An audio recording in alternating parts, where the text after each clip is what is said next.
Welcome to Retirement Ramblings. I'm Scott, and today is day 250 on my countdown to retirement. So, like I do every Saturday, I did my weekly portfolio review, and for the week, my portfolio rebounded 2.08%.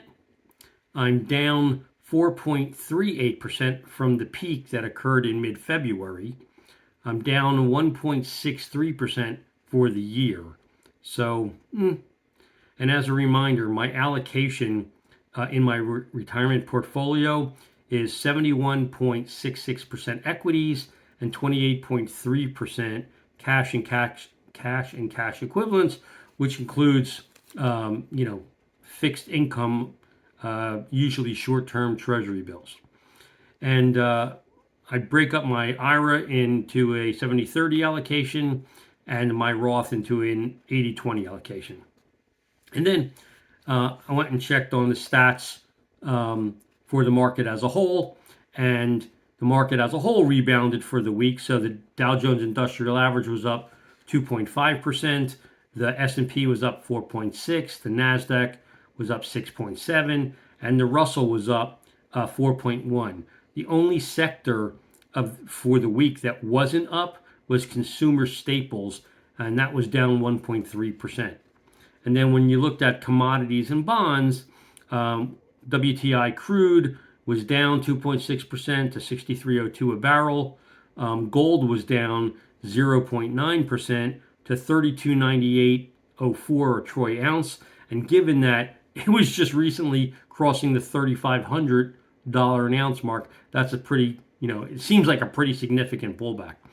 Natural gas was down 9.5% to $2.93.7 cents in whatever the allocation is. I'm not sure.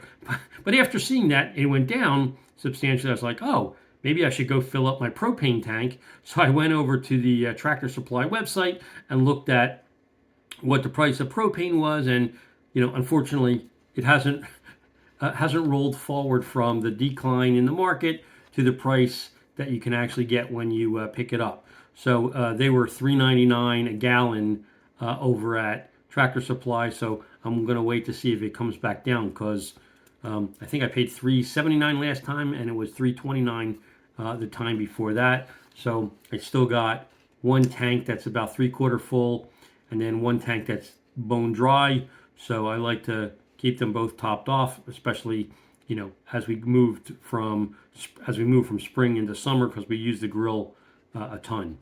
Anyway, and then the 10-year bond was down 0.2 basis points to 4.254%. And then when I was checking my emails for the morning, I got an email from Jeff Schmidt from Holy Schmidt, and he had sent out this email detailing the wealth spectrum of 65-year-olds. And so, based on net worth, and he got the data from the Federal Reserve, database or whatever. And I'm just going to cycle through some of these because I thought the breakpoints were pretty interesting. So, super wealthy people, those in the 99 percentile, i.e., the top 1%, have a net worth of $16.7 million or more at the age of 65. Wealthy, which is classified as the 95th percentile, so the top 5% of 65-year-olds have a net worth of 3.2 million. And then those that are considered well off, which are in the top 10% or the 90th percentile, have a net worth of 1.9 million.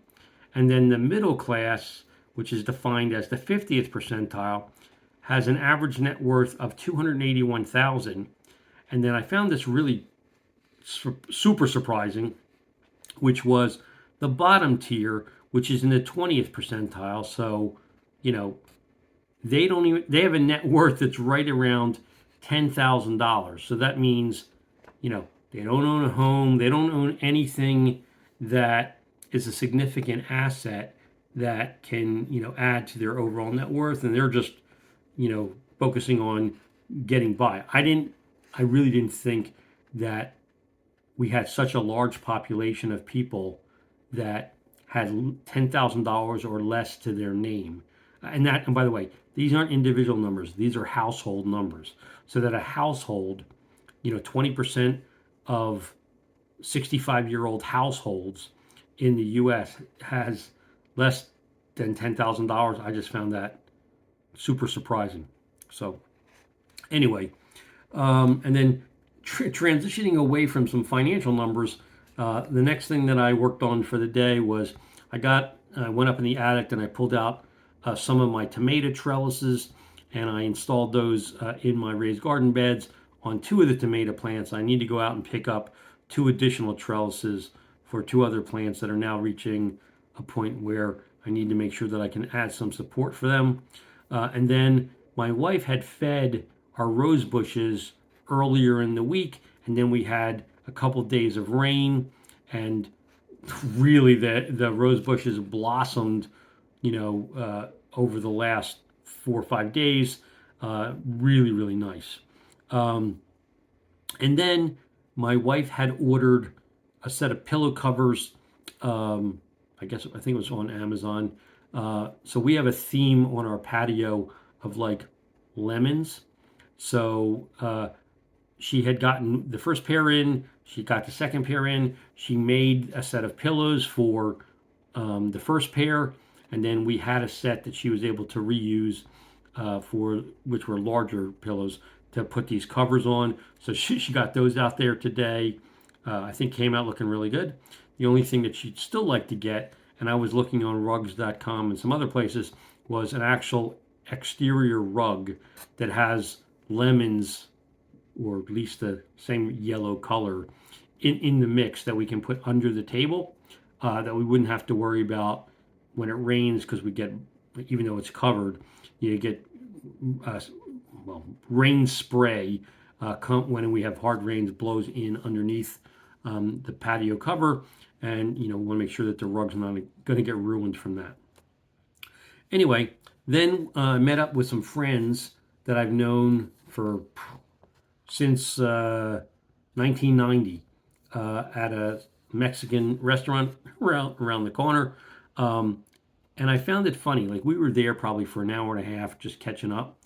And I'm going to say 95% of the conversation was focused on healthcare, well, health and healthcare and procedural issues. Like, with a large part of the conversation talking about things like acid reflux, endoscopies, colon cancer, colonoscopies. I mean, just the conversation went in a place that I didn't really expect, but I noticed that whenever I'm around people that are above a certain age, that's where the conversation seems to go. So again, I think it's funny. And then we had a brief conversation, about forced layoffs and return to work orders and severance packages being offered, things like that. My buddy works at IBM, and so they just announced another significant layoff that's going to be occurring. I think it was like 9,000 people that they're expecting to lay off shortly. I think that's what they announced on the most recent conference call. And then he was telling me some of the other kind of nuances about how they're going to make that happen with regard to um, getting rid of certain locations and forcing people to either move to a strategic location that IBM has, or take a package, or just leave. But anyway, and then the last part of our conversation really was around our kids. I've known his daughter since she was born, and now she's an attorney with one of the largest law firms in Atlanta. And, they were telling me how all she does is work. And, her boyfriend works at a different law firm, and all he does is work. And they never can seem to have a downtime where the two of them, since they're working at different law firms, and they can't talk about their cases or anything, where the two of them can actually spend time together, because when her busy schedule's happening, sometimes he's less busy, and likewise when he's very busy, she might have downtime. It's an interesting relationship when you have two attorneys that don't have schedules that correlate. But anyway, we caught up on that. Then I spoke with my mom to catch up. I didn't get a chance to talk to her yesterday because she was going out to a play. So she has her condo association. They booked a dinner at a Chinese restaurant, followed by going to see the play South Pacific. And she got great seats. She told me she was in the first row aisle seat, so she was really happy with the placement she had in the theater. The food was okay. The music she really enjoyed. So overall, she had a good day. Seeing the play, and uh, then I decided that I was going to cut up a pork loin that I had purchased recently. And so first I removed the fat cap, and then I made, probably about an inch thick um, individual boneless pork chops. And then I vacuum sealed, them into individual packages for different meals that we'll have over time. And, we specifically picked this pork loin because my wife likes the, I don't know. It's two tone. When the meat's like darker on one side than the other, that her preference is to have the two tone pork. And I don't know what really the difference is. I just know that the darker meat is more tender. So when I make the pork chops, the sides that have the more darker meat become hers. Because just like when we have T-bones or really when we have porterhouse, the fillet portion of the porterhouse becomes hers because she really likes having more of the tender meat. Makes it easier, I guess, for her to chew or whatever. But anyway, I cut that up, I vacuum sealed it, and then I kept one of the packages where I seasoned the pork chops and then vacuum sealed them and put that in the fridge, which I then subsequently made for dinner.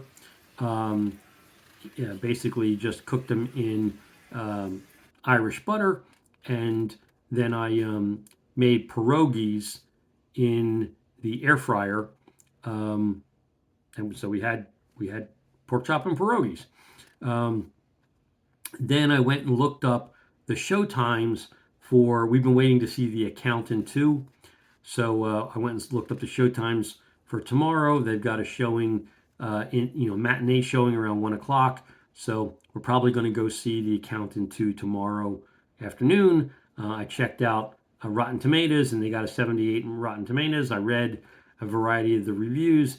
It seemed like the chemistry between the Ben Affleck and John Bernthal is really good in this particular um, rendition of the movie, and really that's what people were commenting on made it worthwhile. They said it was basically Dirty Harry for the 2025 version of like a comedy Dirty Harry. So I'll find out whether that's true or not when I go see it tomorrow. And then probably the rest of my evening, we'll just look at watching some show on Amazon Prime. I don't have, like many of you, I don't have either Netflix or Apple TV, although my mom and my sister continue to refer me to shows on both of those streaming platforms, even though I can't watch them. So I'm either going to watch something on Prime or I'm going to catch up on some YouTube videos. I did watch one a couple hours ago that Steve at Steve's Retirement Corner put out. I know Buzz was doing a live tonight. I didn't watch that because it was on the draft or something, and so that I'm not a sports guy, so that doesn't work for me. But I'll probably catch up on that, and that'll be it for the day. So that's my update. If you have any questions or any comments, please leave them in the comment section down below, or drop me an email at myretirementramblings@gmail.com. Otherwise, I hope you have a great evening, and until tomorrow, take care.